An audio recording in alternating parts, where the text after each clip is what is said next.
Ram Ram Ram. Sarvebhyah Hritpurvaka Namaskaraha. Welcome to class 53 of Learn to Chant Bhagavad Gita. So, like you all know, we have commenced Vibhuti Yogaha, the 10th chapter. We have completed the first 15 verses, and we will start with the Dhyana Shlokaha as usual. Then we will move on to a quick recap of the first 15 verses. Then I will start teaching the new verses. Today, I hope I can give some of you an opportunity to chant in class. So please use the raise your hand option, and from now itself you can start raising your hands, whoever wants to chant. And once you raise your hand, it will be shown here for me. I see that nobody has raised their hand, as two of them have raised their hand. Okay. So please use that raise your hand option. You will see a hand. Click on it, keep it raised. Once I call out your name, please unmute yourself and I will listen to you. And then you can lower your hand after you have finished chanting. So that's how we will do. And I hope I can get to listen to more of you today. So I will try and finish the verses early, the new verses, so that you can chant individually. Let us begin.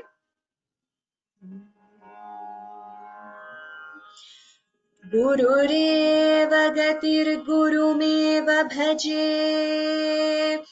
गुरुणैव सहास्मि नमो गुरवे न गुरोः परमं शिशुरस्मि गुरोः मतिरस्ति गुरौ मम पाहि गुरो नारायणं नमस्कृत्य नरं चैव नरोत्तमं देवीं सरस्वतीं व्यासं ततो जयमुदीरयेत् वसुदेवसुतं देवं कंसचाणूरमर्दनं देवकी परमानन्दं कृष्णौ वन्दे जगद्गुरुम् पार्थाय प्रतिबोधितां भगवता नारायणेन स्वयं व्यासेन ग्रथितां पुराणमुनिना मध्ये महाभारतम् अद्वैतामृतवर्षिणीं भगवतीम् अष्टादशाध्यायिनीम् अम्ब त्वामनुसन्दधामि भगवद्गीते भवद्वेषिणीम् नमोऽस्तु ते व्यासविशालबुद्धे फुल्लारविन्दायतपत्रनेत्र येन त्वया भारततैलपूर्णः प्रज्वालितो ज्ञानमयः प्रदीपः प्रपन्नपारिजाताय स्तोत्रवेत्रैकपाणये ज्ञानमुद्राय कृष्णाय गीतामृतदुहे नमः वसुदेवसुतं देवं कंसचाणूरमर्दनं देवकी परमानन्दं कृष्णौ वन्दे जगद्गुरुम् मूकं करोति वाचालं पङ्गुल्लङ्घयते गिरिं यत्कृपातमहं वन्दे परमानन्दमाधवम् गीतासु गीता कर्तव्या किमन्यैः शास्त्रविस्तरैः या स्वयं पद्मनाभस्य मुखपद्माद्विनिसृता सर्वोपनिषदो गावः दोग्धा गोपालनन्दनः पार्थो वत्सः सुधीर्भोक्ता दुग्धं गीतामृतं महत् शान्ताकारं भुजगशयनं पद्मनाभं सुरेशं विश्वाधारं गगनसदृशं मेघवर्णं शुभांगं लक्ष्मीकान्तं कमलनयनं योगिभिर्ध्यानगम्यं वन्दे विष्णुं भवभयहरं सर्वलोकैकनाथम्।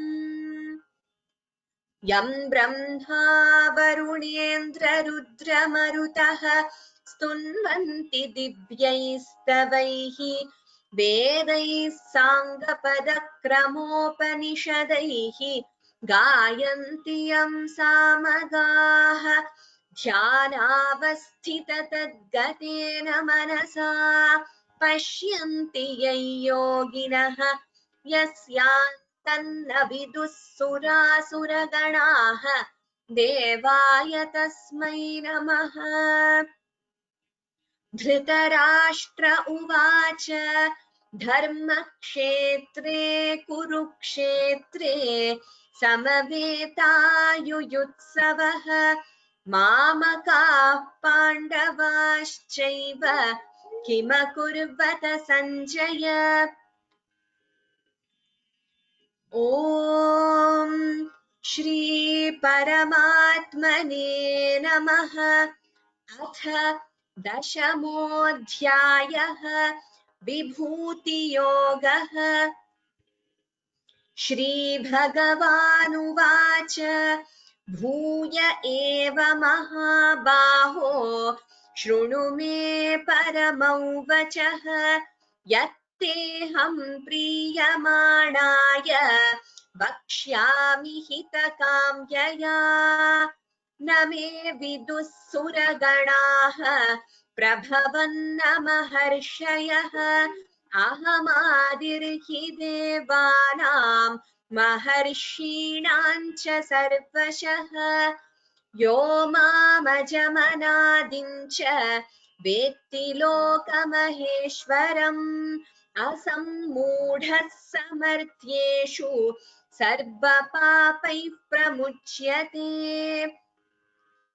बुद्धिर्ज्ञानमसम्मोहः क्षमा सत्यं दमः शमः सुखं दुःखं भवो भावः भयं चाभयमेव च।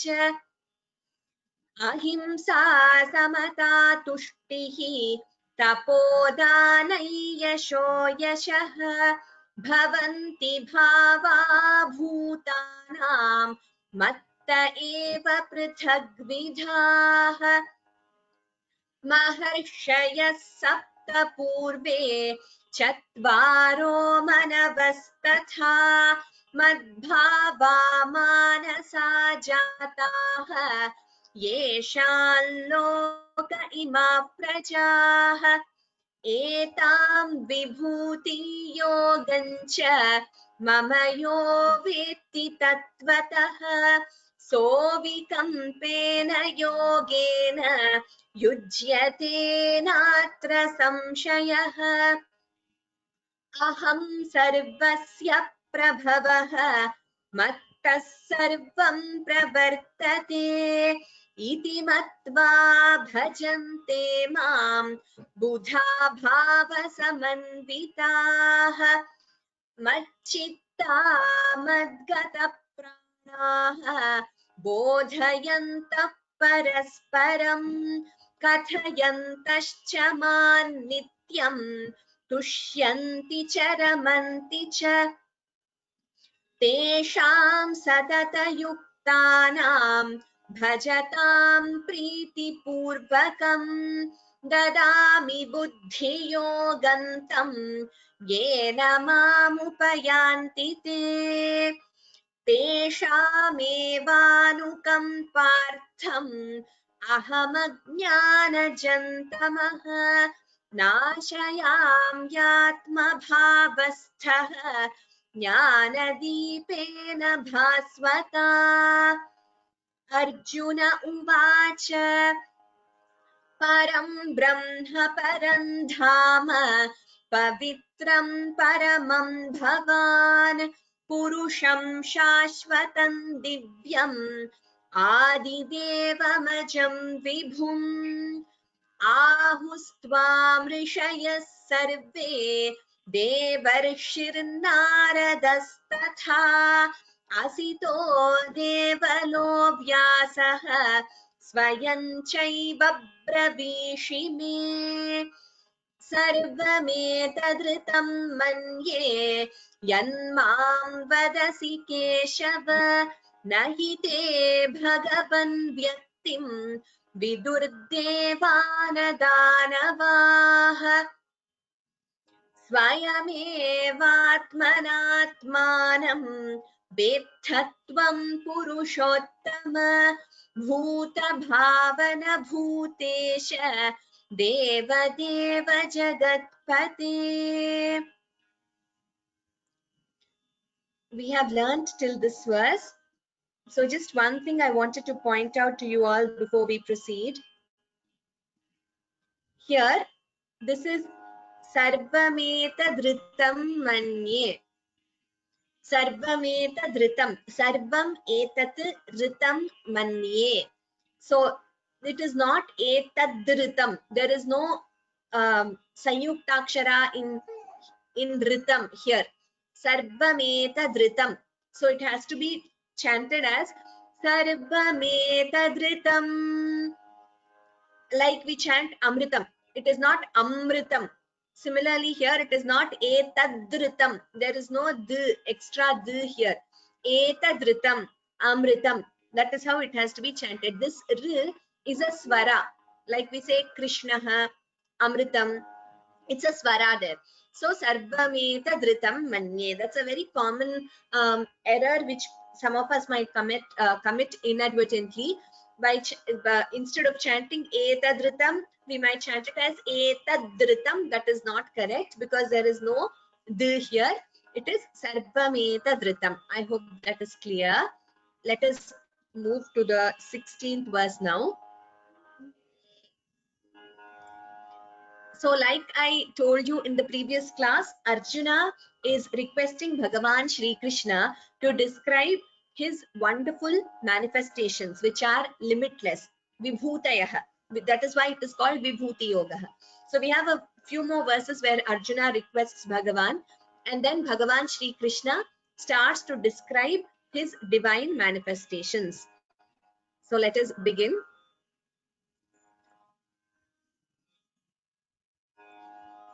Anuradha Bhagini, this verse.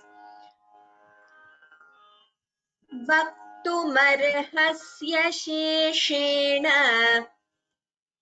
वक्तुमर्हस्य शेषेण वक्तुमर्हस्य शेषेण दिव्या ह्यात्मविभूतयः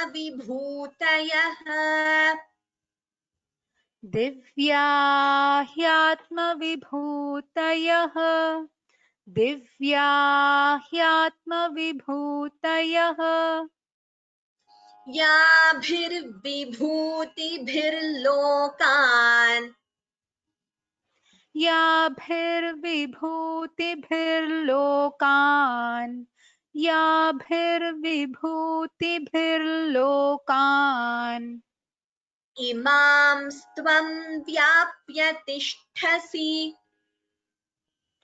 इमांस्त्वं व्याप्य तिष्ठसि इमांस्त्वं व्याप्य तिष्ठसि. Lot of Sanyuktaksharani in this verse. Bhaktumarhasya sheshena. Note the difference in the pronunciation of these two shas. Bhaktumarhasya sheshena. Second one, second sha, you twist your tongue more. Divya hi atma vibhutayah. Divyaha, they are divine. Atma vibhutayah. That is the manifestations of the Lord. So hyatma, he plus atma vibhutayah becomes hyatma vibhutayah. Many Mahapranas also in this particular pada and Sayuktaksharani. So please pay attention to each of them. Yabhir vibhuti bhir lokan. Yabhir vibhuti bhir lokan. Here, imamstvam. Please note there are two anuswaras. Imamstvam vyapya tishthasi. See here is again a hrasva. So please do not prolong it. वक्तुमर्हस्य शेषेण दिव्या ह्यात्मविभूतयः वक्तुमर्हस्य शेषेण दिव्या ह्यात्मविभूतयः वक्तुमर्हस्य शेषेण दिव्या ह्यात्मविभूतयः याभिर्विभूतिभिर्लोकान् इमांस्त्वं व्याप्य तिष्ठसि याभिर्विभूतिभिर्लोकान् इमांस्त्वं व्याप्य तिष्ठसि याभिर्विभूतिभिर्लोकान् इमांस्त्वं व्याप्य तिष्ठसि वक्तुमर्हस्य शेषेण दिव्या ह्यात्मविभूतयः याभिर्विभूतिभिर्लोकान् इमांस्त्वं व्याप्य तिष्ठसि वक्तुमर्हस्य शेषेण दिव्या ह्यात्मविभूतयः याभिर्विभूतिभिर्लोकान् इमांस्त्वं व्याप्य तिष्ठसि उत्तमम् नेक्स्ट वन इशू कथं विद्यामहं योगिन्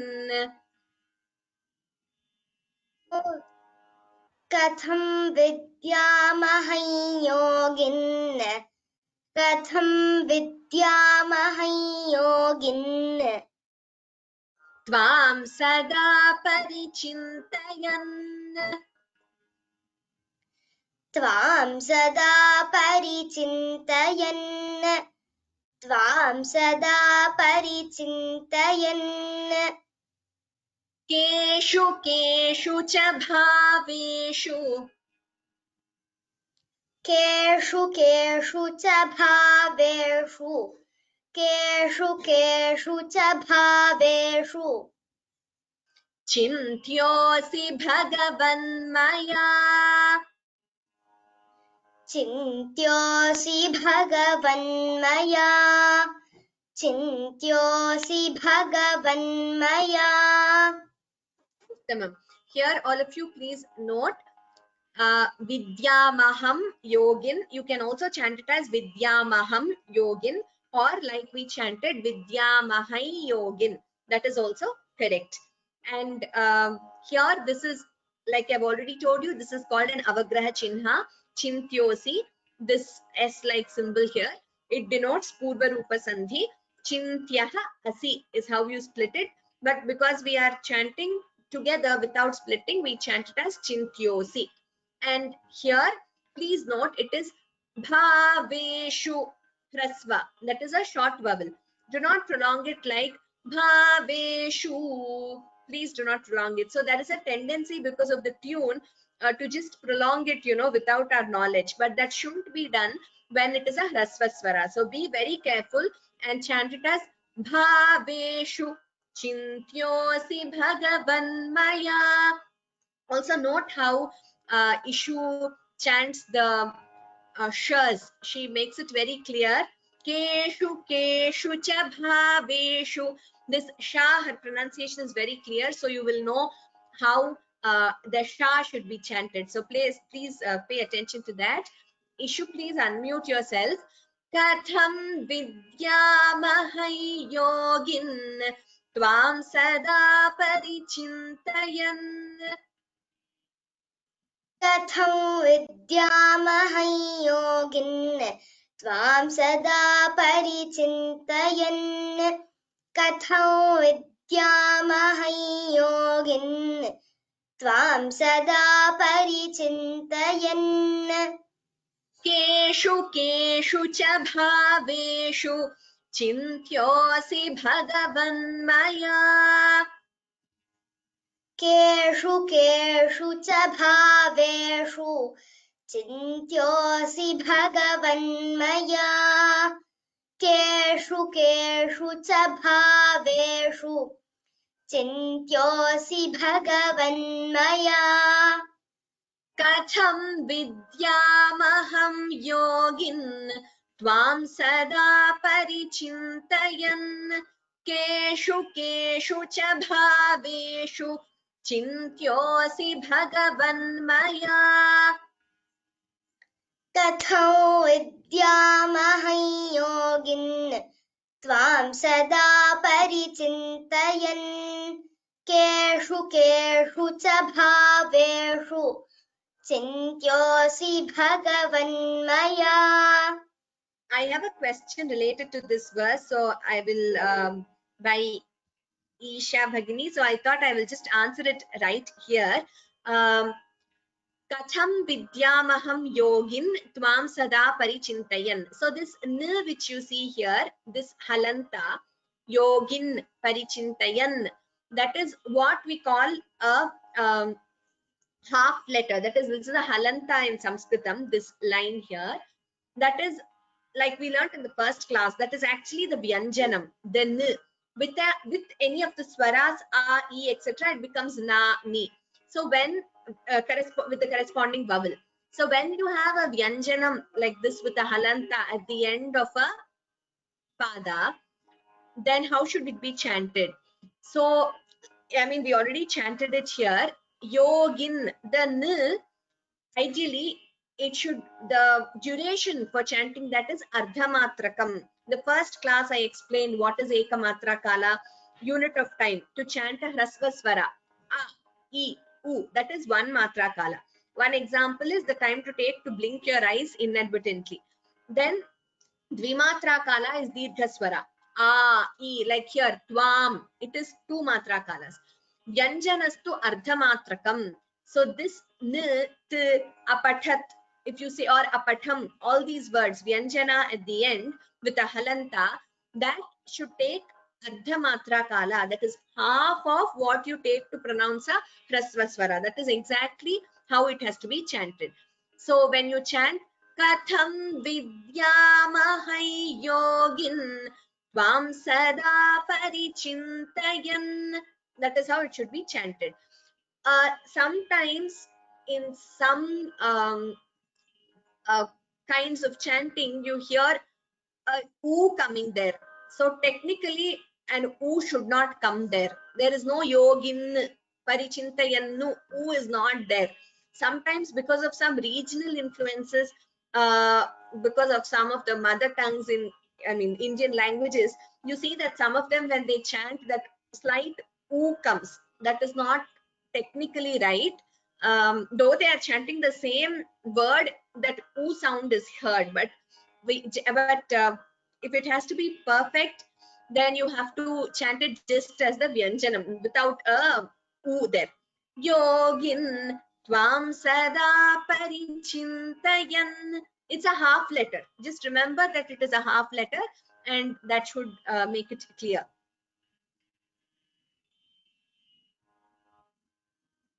Okay, the rest of the questions I will answer at the end of the class, because I also want to give some of you time to chant.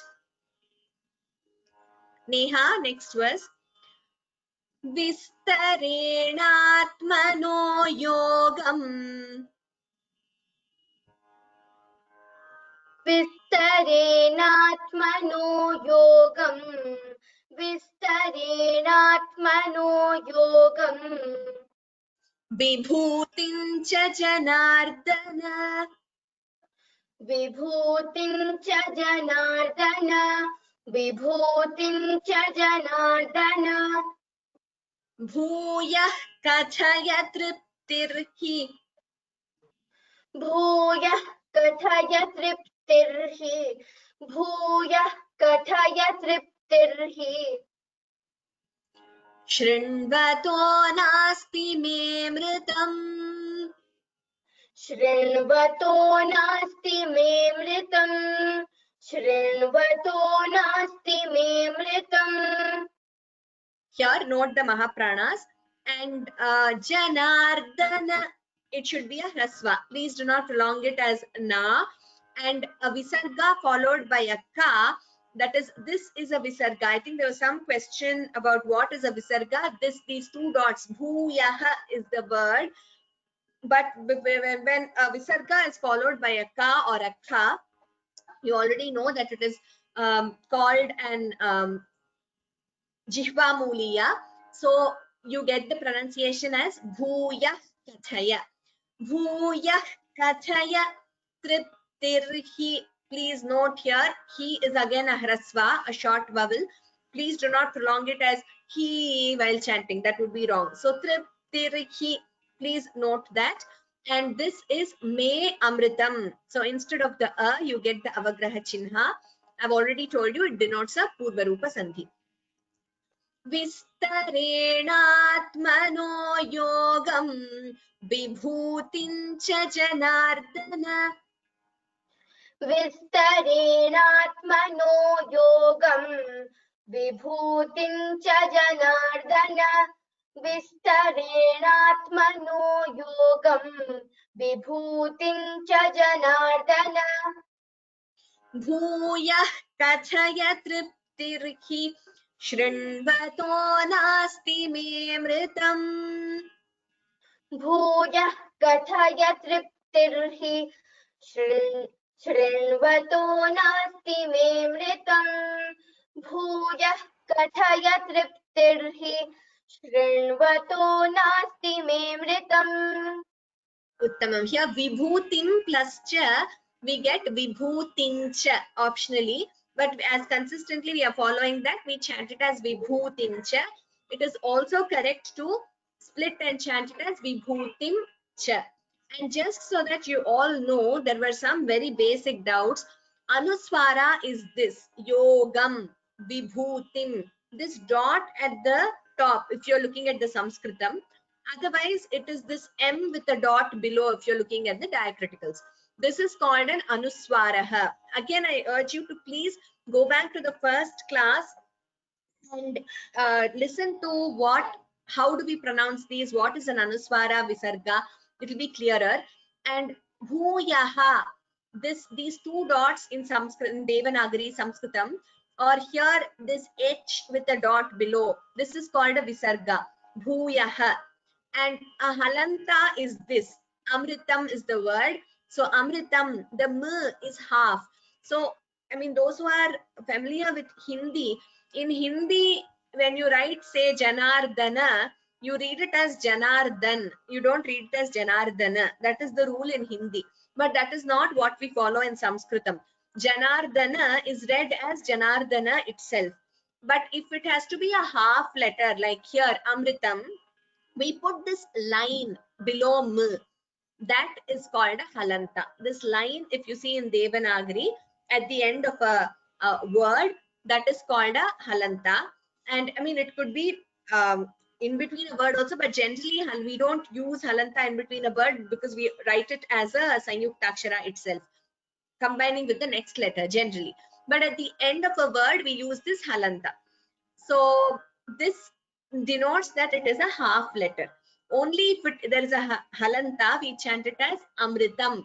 But if there is no halanta, like here Janardana, we chant it completely. I hope that's clear, the difference between visarga, anuswara and halanta.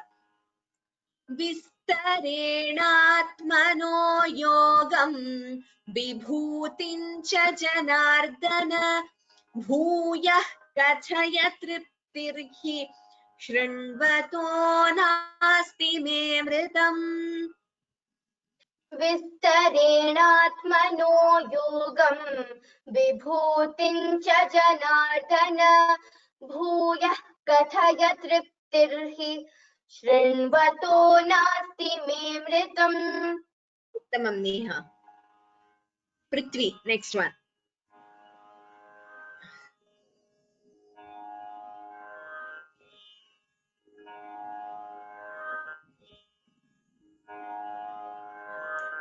पृथ्वी कृपया unmute करोतु. श्री भगवानुवाच श्रीभगवानुवाच श्रीभगवानुवाच हन्त ते कथयिष्यामि हन्त ते कथयिष्यामि हन्त ते कथयिष्यामि दिव्या ह्यात्मविभूतयः दिव्या ह्यात्मविभूतयः दिव्या ह्यात्मविभूतयः प्राधान्यतः कुरु श्रेष्ठ प्राधान्यतः कुरु श्रेष्ठ प्राधान्यतः कुरु श्रेष्ठ नास्त्यन्तो विस्तरस्य मे नास्त्यन्तो विस्तरस्य मे नास्त्यन्तो विस्तरस्य मे श्रीभगवानुवाच श्रीभगवानुवाच श्रीभगवानुवाच हन्त ते कथयिष्यामि दिव्या ह्यात्मविभूतयः हन्त ते कथयिष्यामि दिव्या ह्यात्मविभूतयः हन्त ते कथयिष्यामि दिव्या ह्यात्मविभूतयः प्राधान्यतः कुरु श्रेष्ठ नास्त्यन्तो विस्तरस्य मे प्राधान्यतः कुरु श्रेष्ठ नास्त्यन्तो विस्तरस्य मे प्राधान्यतः कुरु श्रेष्ठ नास्त्यन्तो विस्तरस्य मे Tamam. Here please note kathayishyami. Note all the mahapranas which I have highlighted. Kathayishyami. E is a hrasva, so please do not prolong it. This word we have come across before, hyatma vibhutayah. Then a visarga followed by ka, jihva muliya, pradhanyatah kuru shreshtha. Shreshtha again, it is a hrasva, so please do not prolong it. श्रीभगवानुवाच हन्त ते कथयिष्यामि दिव्या ह्यात्मविभूतयः प्राधान्यतः कुरु श्रेष्ठ नास्त्यन्तो विस्तरस्य मे श्रीभगवानुवाच हन्त ते कथयिष्यामि दिव्या ह्यात्मविभूतयः प्राधान्यतः कुरु श्रेष्ठ नास्त्यन्तो विस्तरस्य मे उत्तमम्. Next one, Suvarna Bhagini. अहमात्मा गुडाकेश अहमात्मा गुडाकेश अहमात्मा गुडाकेश सर्वभूताशयस्थितः सर्वभूताशयस्थितः सर्वभूताशयस्थितः अहमादिश्च मध्यं च अहमादिश्च मध्यं च अहमादिश्च मध्यं च अहमादिश्च मध्यं च अहमादिश्च मध्यं च अहमादिश्च मध्यं च भूतानामन्त एव च भूतानामन्त एव च भूतानामन्त एव च. So here please note Gudakesha. Gudakesha, sha is a hrasva, it's a short vowel. So Krishna Bhagavan is speaking. He says Gudakesha, and he's addressing Arjuna as Gudakesha. Gudakesha means conqueror of sleep.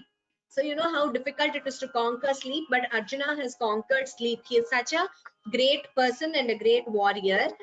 Sarva bhutashaya sthitaha ahamadishcha madhyam cha. You can chant it as madhyam cha or combine and chant it as madhyam cha. Bhutanamanta eva cha. The cha here both are harasva swaraha. So please do not prolong it. And what is Bhagavan saying here? He's saying, O Gudakesha, O Arjuna, I am that universal self, Atma, which is residing in all beings, Sarva Bhuta Shaya Sthitaha. I am that universal self resident in all beings, and Bhagavan is the Adi, that is the beginning, Madhyam, middle, and Anta, end. So this is what Bhagavan is saying here before he goes to describe each of his manifestations. Ahamatma Gudakesha Sarvabhutashayassthitah Ahamadishcha Madhyancha Bhutanamanta eva cha. अहमात्मा गुडाकेश सर्वभूतशयस्थितः अहम Sarvabhutashayasthitah. It is not Sarvabhuta. Sarvabhutashayasthitah. अहमात्मा गुडाकेश सर्वभूताशयस्थितः अहमादिश्च मध्यं च भूतानामन्त एव च. Uttamam. Dhanyavadaha Bhagini. Next one, Anuradha Bhagini. Adityanamaham Vishnuhu. आदित्यानामहं विष्णुः आदित्यानामहं विष्णुः Jyotisham Raviram Shuman. ज्योतिषां रविरंशुमान् ज्योतिषां रविरंशुमान् Marichirmarutamasmi. मरीचिर्मरुतामस्मि मरीचिर्मरुतामस्मि Nakshatranamaham Shashi. नक्षत्राणामहं शशी नक्षत्राणामहं शशी. So here, please note this letter. It is Geo. It is not Jo.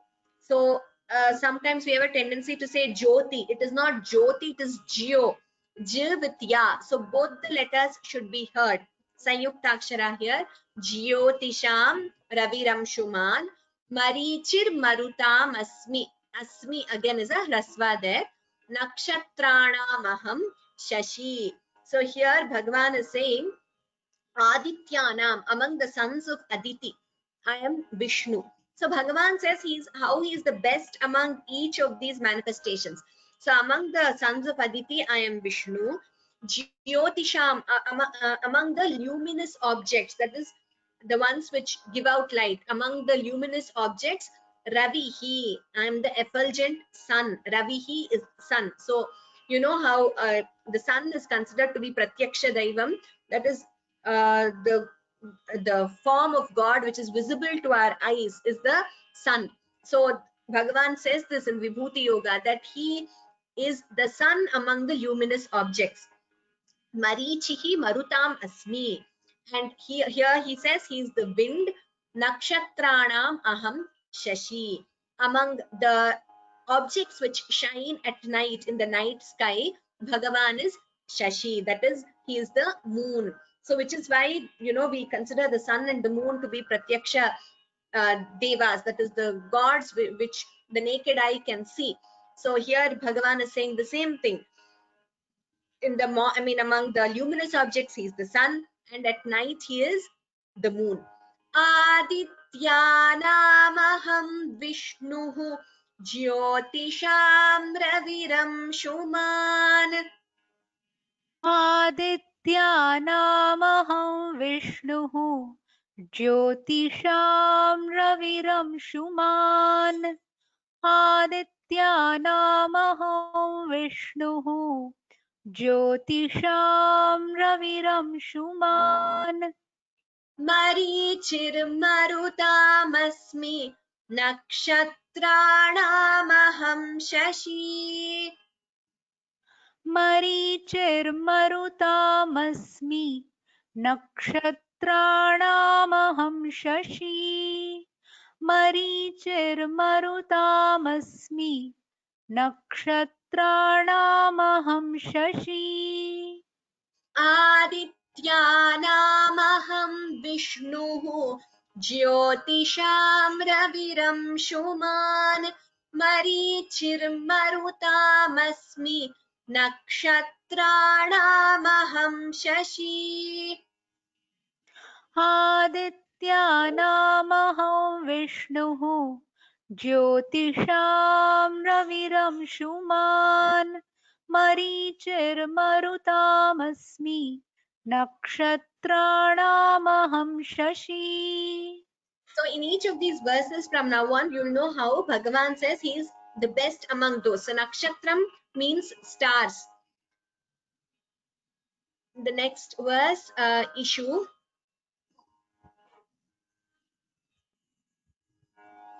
Vedanam samvedosmi.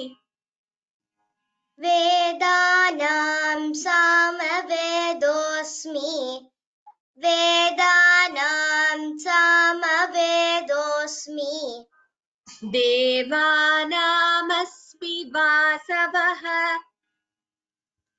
देवानामस्मि वासवः देवानामस्मि वासवः Indriyanam manashchasmi. इन्द्रियाणां मनश्चास्मि इन्द्रियाणां मनश्चास्मि Bhutanamasmi chetana. भूतानामस्मि चेतना भूतानामस्मि चेतना. So in this verse, Bhagavan is saying among the Vedas, Bhagavan is the Samaveda. So like you know, there are Rig Veda, Samaveda, Yajurveda, Atharvana Veda. The Samaveda is the Veda where you have, it's considered to be the origin of music also, very musical recitation in Samaveda. Bhagavan says among the Vedas, he is Samaveda. Among the gods, Devanam, he is Vasavaha. Vasava means Indra. And Indriyanam, Indriyas as in the organs. Among the organs, he is Manaha, that is the mind. Bhutanam asmi Chetana. Among the beings, Bhagavan is consciousness. Chetana is consciousness. Vedanam samavedosmi Devanamasmi vasavah Indriyanam manashchasmi Bhutanamasmi chetana. वेदानां सामवेदोऽस्मि देवानामस्मि वासवः इन्द्रियाणां मनश्चास्मि भूतानामस्मि चेतना. Uttamam. So I hope you all heard how Ishu also chanted Asmi, Samavedosmi, Manashchasmi. It's a hrasva. So it has to be chanted only as a hrasva. That is a short vowel. We'll move to the next verse. Neha. Rudranam Shankarashchasmi. रुद्राणां शङ्करश्चास्मि रुद्राणां शङ्करश्चास्मि Vittesho Yaksharakshasam. वित्तेषो यक्षरक्षसां वित्तेषो यक्षरक्षसां वसूनां पावकश्चास्मि वसूनां पावकश्चास्मि वसूनां पावकश्चास्मि मेरुशिखरिणामहम् मेरुशिखरिणामहम् मेरुशिखरिणामहम् रुद्राणां शङ्करश्चास्मि वित्तेशो यक्षरक्षसां वसूनां पावकश्चास्मि मेरुशिखरिणामहम् रुद्राणां शङ्करश्चास्मि वित्तेशो यक्षरक्षसां वसूनां पावकश्चास्मि मेरुशिखरिणामहम्. Okay, so here again Shankaraschasmi, Pavakaschasmi, it is a hrasva, so please chant it as a hrasva itself, short vowel. And Meruhu Shikharinamaham, when you chant it together, Visarga Sandhi here, Merush Shikharinamaham, you get an extra sh here instead of the Visarga. So Merush Shikharinamaham. Here Bhagavan says, Rudranam, among the Rudras, he is Shankara. And among the Yakshas, he is Vittesho, Vitteshaha, Vitteshaha, the Lord of Wealth, that is Kubera among the Yakshas. Among Vasus, Bhagavan is Pavakaha, that is fire. Meruhu, Shikharinam. Shikharinam is among the mountains. Shikhari means the ones with peaks, that is among the mountains. Bhagavan is Mount Meru. So next we will move to the next verse. Prithvi.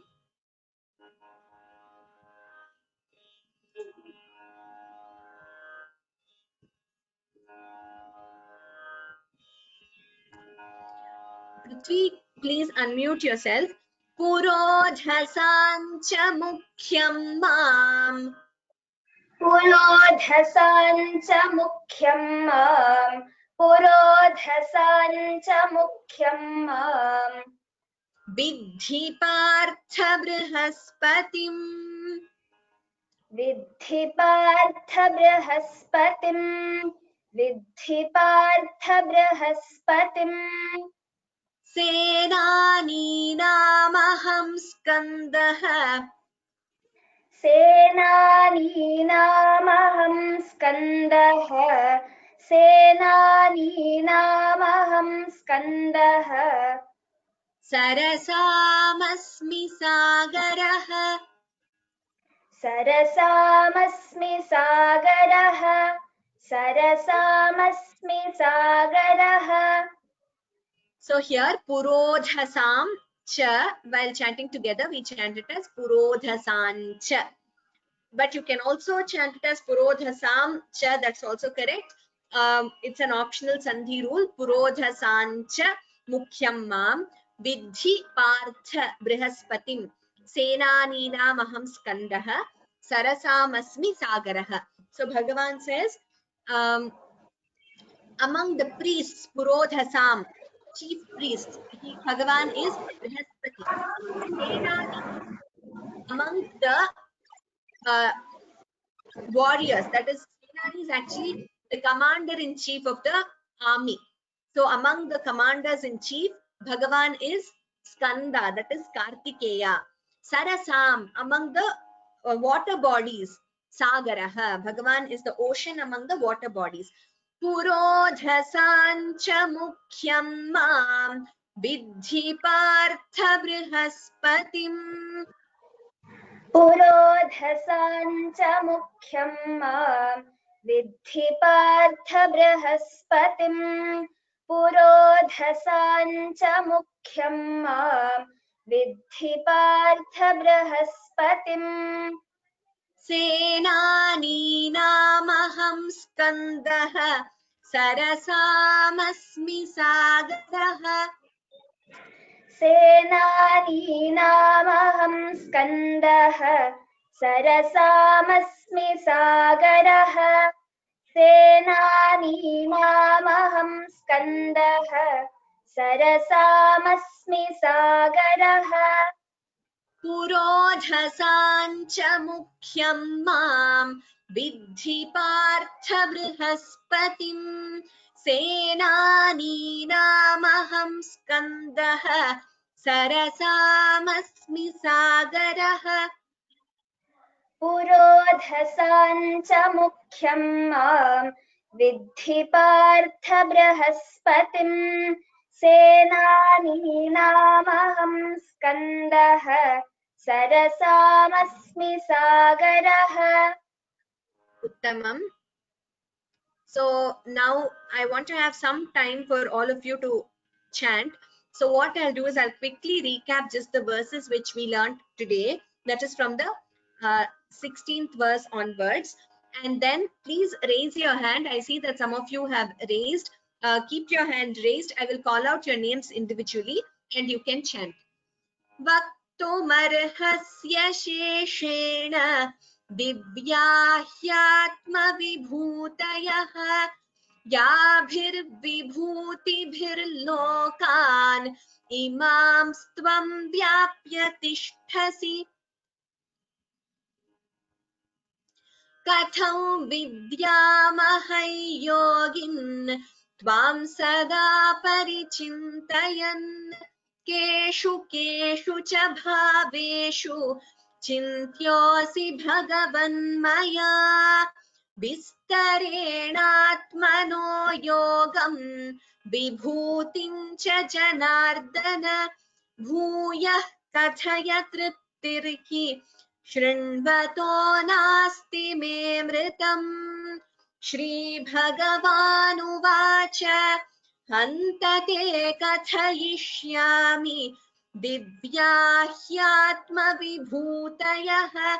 प्राधान्यतः कुरु श्रेष्ठ नास्त्यन्तो विस्तरस्य मे अहमात्मा गुडाकेश सर्वभूताशयस्थितः अहमादिश्च मध्यं च भूतानामन्त एव च आदित्यानामहं विष्णुः ज्योतिषां रविरंशुमान् मरीचिर्मरुतामस्मि नक्षत्राणामहं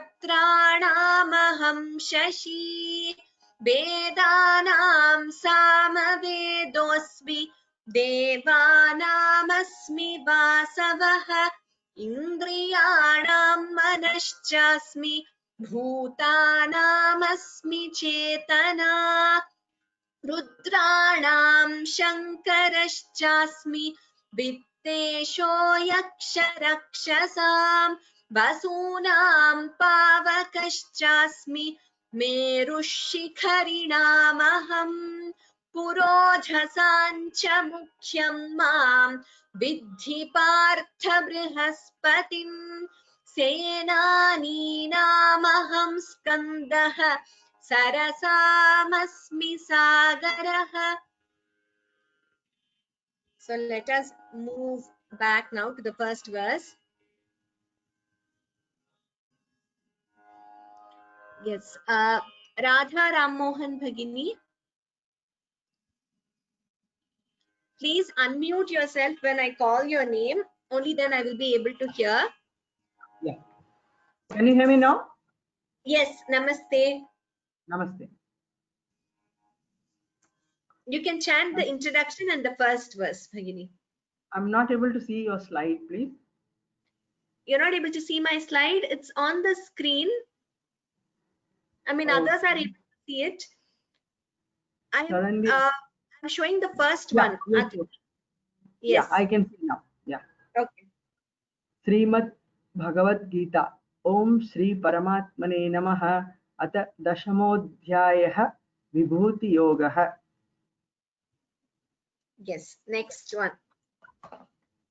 Shri Bhagavanuvacha Bhuya Eva Mahabaho Shruну me paramam vachah Yatyeham priyamanaya Vakshyami hita kamyaya.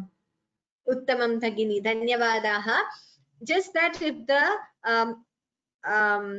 Sanyuktaksharas are clearer, it would be much better, as in Bakshyami. So the ksha and the ya both should be heard clearly. Next, Surya Narayanan M. Mahodaya. नमस्ते नमस्ते भगिनी Namaste. नामे विदुः सुरगणाः प्रभवन्न महर्षयः अहमादिर्हि देवानां महर्षीणां च सर्वशः Uttamam Mahodaya. Dhanyavadaha. Ghanshyam Mahodaya, please unmute yourself. It says self-muted. Ghanshyam. Namaste. Namaste. नमस्ते यो मामजमनादीं च वेत्ति लोकमहेश्वरम् असुमडस्समर्तेषु सर्वपापप्रमुच्यते. Could I hear once more, Mahodaya, from the beginning? Okay. यो मामजमनादीं च Here it is. वेत्ति लोकम. Sorry, just a second. Yoma majamanadimcha. Yoma majamanadimcha. Once again. यो मामजमनादीं च वेत्ति लोकमहेश्वरम्. Sorry, just a second. Yo mam ajamanadim cha. Yo mam ajamanadim cha. You can listen to the recording and practice, but you can try once more. Then you can listen to the recording and practice, because there are some letters which are not there which you are chanting. So please carefully and slowly. Okay. यो माम अजमनादीं च वेत्ति लोकमहेश्वरम् असुमडस्समर्तेषु सर्वपाप. This word asammudhasamartyeshu. असम्मूढस्समर्तेषु. Yes, you're getting it. You're getting it. Just make more effort, like you will get it correctly. Asammudhasamartyeshu. असम्मूढस्मर्तेषु सर्वपापप्रमुच्यते. Okay. Mahodaya, please listen to the recording once more, and please note the exact pronunciation. And all of you, one general suggestion, please don't go fast when you're learning. Go very slow. It is okay to go very slow when you're learning. Please pay attention to each and every letter. Listen to the recordings again and again. It's on YouTube and it's on our portal. So please go back to the same verse, listen to it again and again till you get it correctly. Only then you move on to the next verse, and do it slowly. So then you will be able to learn perfectly. Shankar Narayanan Ramaswamy Mahodaya. Next one. Namaste Guruji. Namaste. Kathamasti Bhavan? Aham samyak asmi. Uttamam. Vadatu. बुद्धिर् ज्ञानमसम्मोहः समासत्यं दमः समः सुखं दुःखं भवो भावः भयं च भयमेव च. Uttamam. Nidhanataya. Next verse also. Panchama shlokam vadatu. Nidhanataya vadatu. अहिंसा समता तुष्टिः तपोदाने यशो यशः भवन्ति भावा भूतानां मत्त एव पृथग्विधाः. Uttamam. Dhanyavadaha. Next one, Mahalakshmi Balaji Bhagini, please unmute yourself. Namaste. Namaste. महर्षयः सप्त पूर्वे चत्वारो मनवस्तथा मद्भावा मानसा जाताः येषान् लोक इमा प्रजाः. Just one thing, Bhagini, Uttamam, you just the tatha, like I already said, all of you, please note, tatha, you should not interchange the Mahapranas. Manavastatha, The first is a alpa prana, the second tha is a mahaprana. So please pay attention and chant accordingly. The first has to be alpa prana, the second should be mahaprana. So if that is clear, it would be perfect. Dhanyavadaha Bhagini. Geetanjali Swami Bhagini, please unmute yourself.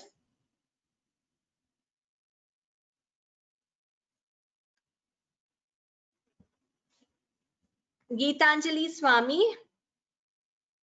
Geetanjali Swami Bhagini, it says self-muted. Please unmute yourself. If you click on the mic icon, you can unmute yourself. If I call out your name, only if you unmute, I'll be able to hear you. Geetanjali Swami. Okay, it says self-muted. Muthu Krishna Ramanujam Mahodaya, please unmute yourself.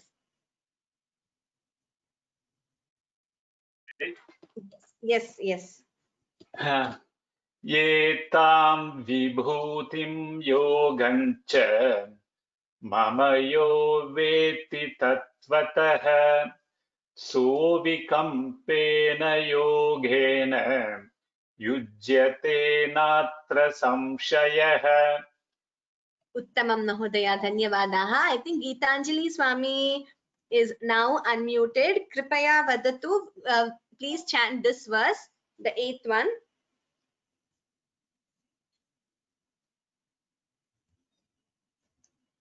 Geetanjali Bhagini, can you hear me?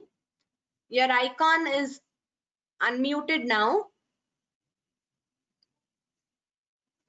Okay, it went back to muted. Sumit Dayal Mahodaya. नमस्ते भगिनी. Namaste. अहं सर्वस्य प्रभवः मत्तः सर्वं प्रवर्तते इति मत्वा भजन्ते मां बुधा भाव समन्विताः. Dhanyavadaha. This here Prabhavaha, the Visarga should be chanted completely. And please note that all of you, Visarga should at the end of a pada, please chant it completely. Surabhi Gunjur Bhagini. Namaste. Namaste. Macchitta madgata pranaha bodhayantah parasparam kathayantascha man nityam tushyanti cha ramanti cha. Uttamam Bhagini. Dhanyavadaha. Next, Manya Umesh. Manya Umesh. Ram Ram Ram.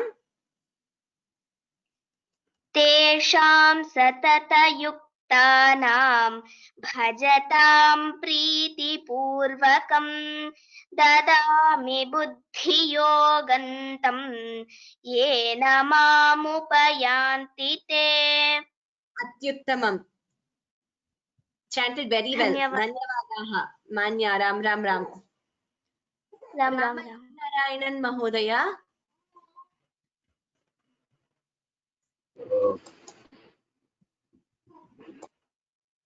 Kripaya Vadatu.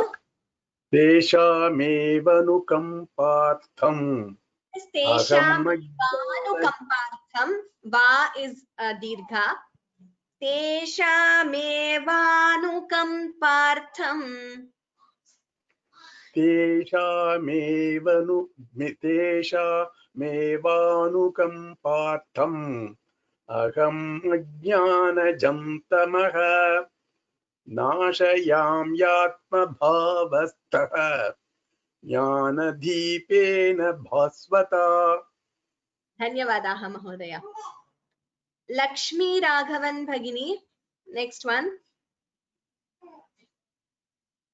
Namaste. Namaste. Arjuna uvacha param brahma param dhama pavitram paramam bhavan purusham shashvatam divyam adidevam vibhum. Dhanyavadaha Bhagini. Uttamam. Karthik Mahodaya. Next one. Shubham surge सर्वे देव Sorry, अस्थितो it is ahustvam rishayas sarve. आहुस्त्वां ऋषयः सर्वे देवशीर्नादस्तः आसि Devarshinaradasthatha. देवशीर्नादस्तथा. Please listen to our recording, Mahodaya. It is, and please practice. It is Devarshirnaradatha. देवशीर्नादस्तथा. Asito devalo vyasah. आसितो देवलो व्यासः स्वयं चैव ब्रवीषि मे. Bravishi me. ब्रवीषि may. Okay, please practice, all of you. All of you are getting it. Just be, more regular in practice and you'll be able to get it well. Ramji Shri Murugan Mahodaya, please unmute yourself. Namaste. Namaste. सर्वमेतदृतं मन्ये यन्मां वदसि केशव न हि ते भगवन् व्यक्तिं विदुर्देवान दानवाः. Dhanyavadaha Mahodaya. Just one thing, the Bhagavan, if it is, if the Bha is more clear as a Mahaprana, it would be perfect. Rasika Bhagini, Rasika Javalkar Bhagini, next one. स्वयमेवात्मनात्मानं वेत्थत्वं Purushottam भूतभाव Ve is Dirgha. Vethatvam. वेत्थत्वं पुरुषोत्तम भूतभावन भूतेश देवदेव जगत्पते. Okay, so till here we learnt in the previous class. I see that there are lots of others who have raised their hands, but we have already run out of time. I'm very sorry, Kshamyatam. We have many people who want to chant. But the thing is, like I said in the previous class, we have another class commencing immediately after this. So they will log in about 5-10 minutes earlier to check the system, etc. So I'm really sorry that I could not give all of you who have raised your hands an opportunity to chant today. But definitely in the next classes we will have. So what we do is sometimes we have like one session just for learning the new verses. Then, like I told you, at the end we'll have a revision session where you will have the entire class after the Parayanam to only listen to you to chant. So then all of you who have raised your hands would get a chance. Please don't be disheartened, those who have not chanted today. Whenever there is time like this, please keep raising your hands, and how many ever I can listen to in each class in 1 hour, subject to time constraints, we will listen to you. And I really appreciate the enthusiasm with which all of you are taking part and learning the verses. It is okay if you make mistakes while learning. We all make mistakes while learning. So please go through the recordings again and again, listen to them again and again every day, and try to get the pronunciation perfectly. First, read the verses slowly, perfectly. Then listen and go back to your reading. You can correct yourself just by listening to the recording. You will know whether you're making any mistakes. So you can do a self-correction there, and then you will definitely be able to perfect it. We will end with the last verse of the last chapter and the Shanti Mantra. Yatra Yogeshwarah Krishnah Yatra Partho Dhanurdharah Tatra Shrir Vijayo Bhutihi Dhruvani Tirmama Sarve Bhavantu Sukhinah Sarve Santu Niramayah सर्वे भद्राणि पश्यन्तु मा कश्चित् दुःखभाग् भवेत्। ॐ शान्ति शान्ति शान्तिः। धन्यवादाः। आगामि शनिवासरे पुनर्मिलामः। We will meet again at the same time next Saturday. सर्वेभ्यः राम राम राम। धन्यवादाः।